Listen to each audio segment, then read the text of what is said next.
Welcome into Duval Daily, presented by GenJag.com. I'm Jordan DeLugo. Thanks so much for tuning in here on Tuesday, February 18th. A little nasally here today, so forgive me if my voice sounds a little different than normal, but the Jacksonville Jaguars, they have now been connected multiple times by multiple different sources as being a team that could be in on Detroit Lions cornerback Carlton Davis, who is set to hit free agency. So we're going to talk about that here today. We're going to talk about Carlton Davis, his fit with the Jaguars cornerback position as a whole, how they can potentially address this group in the 2025 offseason. The expectations for the Jaguars should be high moving into 2025. This is a team with a brand new coaching staff, high energy, lots of talent on that coaching staff, lots of talent throughout the roster, a new direction when it comes to the front office as well. Jaguars are going to be making their GM hire official this upcoming weekend, whether it be Friday, Saturday, maybe Sunday, but I guess it's Friday or Saturday that you get that news. So we're going to talk about that here today. Really appreciate y'all tuning in. If you enjoy the content, please like and subscribe. You can also check out genjag.com/shop, pick up some new Duval gear, like the hat I'm wearing right now. It's also the final day to pre-order our Duval football tie-dye shirt. It's pretty fire, not going to lie to y'all. Check it out, genjag.com/shop. So, Carlton Davis, according to ESPN's Matt Bowen, he did a list of the best team fits for the top 50 free agents in 2025, right? And Carlton Davis comes in at 22 on his list among the top 50 free agents. And he thinks the best team fit for Carlton Davis is the Jacksonville Jaguars. This is what Matt Bowen, who covers the NFL, does a tremendous job, film work, all that good stuff, says the Jags defense allowed a league-high 257.4 passing yards per game last season, and the club wants to address the secondary in the offseason. Davis is a veteran with man and zone coverage traits, and he is a willing tackler on the perimeter. He started 13 games for the Lions in 2024 before he went on injured reserve due to a broken jaw. That's absolutely brutal. In 7 seasons, he has 11 interceptions and 68 pass breakups. He can create on-ball disruption opposite Tyson Campbell. So I think it's a good fit. I really do. I like the fit with Carlton Davis to the Jaguars potentially. And you look at his spot rack market value, which those can be hit or miss, but they estimate about $14 million per year for Carlton Davis. And I actually think that's pretty much on the money. He's not like a super young guy anymore at this point in his career. Carlton Davis he's going to be what?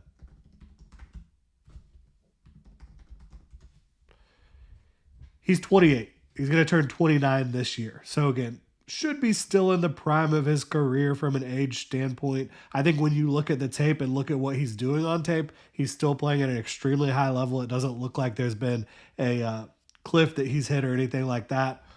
The bottom line is, if you're talking about pairing up Carlton Davis and Tyson Campbell, because the Jaguars absolutely do need an outside corner opposite Tyson Campbell. They've got Jarian Jones, who they feel like they hit on in a big way at nickel. I think you bring in an outside cornerback, a veteran outside cornerback to pair with Tyson Campbell, then you don't really have to worry about saying, okay, we have to go get a cornerback in the first or second round of the draft. Gives you a little bit more flexibility, a little bit more freedom to address different spots.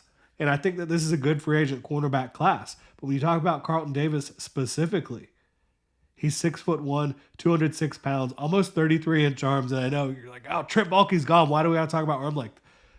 Look, this is a guy that if you talk about pairing him with Tyson Campbell, you have two big, physical, long cornerbacks who can jam guys up at the line of scrimmage, create disruption at the top of routes, and they both play incredible against the run. They're both extremely physical against the run. And I think that that's a huge part of playing the quarterback position that not enough people talk about. If you have two guys that can be disruptive at the catch point, disruptive at the top of a route, disruptive early on in routes, and play the run at an extremely high level, come downhill, not be afraid to hit and tackle, that can do so much for your defense. And so I think it is a good fit. I really do. And he spent a lot of his career in Tampa, went to Detroit last year. Detroit, they went in on some young guys, right, at the cornerback position. So that made Carlton Davis a little expendable for them. They want to put money elsewhere. The Jaguars could certainly be the recipient of a very high quality starting corner in the NFL, thanks to the way the Detroit Lions handled their business. No blame on them at all. But you've also got other guys that make sense for the Jaguars as well, in my opinion. And it really will depend on how new defensive coordinator Anthony Campanile wants to play defense. If you want to play a heavily mixed defense and coverage, run a lot of different concepts, I think Carlton Davis and Tyson Campbell make a lot of sense. Charvarius Ward, he's going to make more sense for you if you want him pressed up at the line of scrimmage, but he's somebody who's going to hit free agency, a little bit older than Carlton Davis, but still a guy who can bring some similar physical traits to Carlton Davis. DJ Reed is much smaller, but I think he can play man or zone coverage as well. A really just talented, feisty corner DJ Reed is, and he's 28 years old.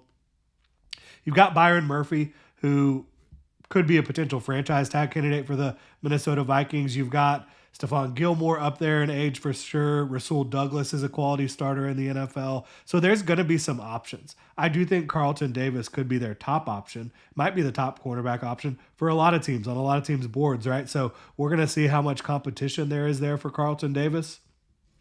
But I think the Jaguars should certainly be interested. And if they go land Carlton Davis, you look at their depth chart. Again, Tyson Campbell, he's under contract for a long time. Jarian Jones, under contract for a long time. You would have also Carlton Davis in the starting lineup, right? That would put Monteric Brown down the depth chart. You'd probably be talking about moving on from Ronald Darby. You'd have DeAndre Prince as well in the depth chart. So you'd have your starting line. You'd have your nickel. You'd have a couple younger guys that you're developing. You'd still have some other young guys, Christian Braswell in the system as well. I think that would set you up in a position where you could probably not worry about corner until the mid to late rounds of the 2025 NFL draft. I think that would be an enviable position when you look at how poor they were. Now, you obviously have to go address safety in a big way. Andre Sisco is set to be a free agent. Darnell Savage is going to be locked in for at least another year with the Jaguars. You have Andrew Wingard, you have Antonio Johnson, Daniel Thomas, but I think you probably need to sign two safeties. Maybe the Jaguars feel okay about Darnell Savage in the starting lineup personally, or Andrew Wingard or Antonio Johnson, or platooning those three guys with another legit starter. Potentially they feel that comfortable with that. I think the Jaguars need two new starting safeties. I wouldn't be mad if they brought back Andre Sisco. I don't think that's going to happen. I think that they're going to look for outside help. So the Jaguars secondary is going to look a lot different in 2025 than it did in 2024. Carlton Davis will be a welcome addition, in my opinion. If y'all enjoy the content, please like and subscribe. You can also hit that notification bell. If you want to support the channel further, you can check out genjag.com/shop. Pick up some new Duval gear. Y'all have a good one.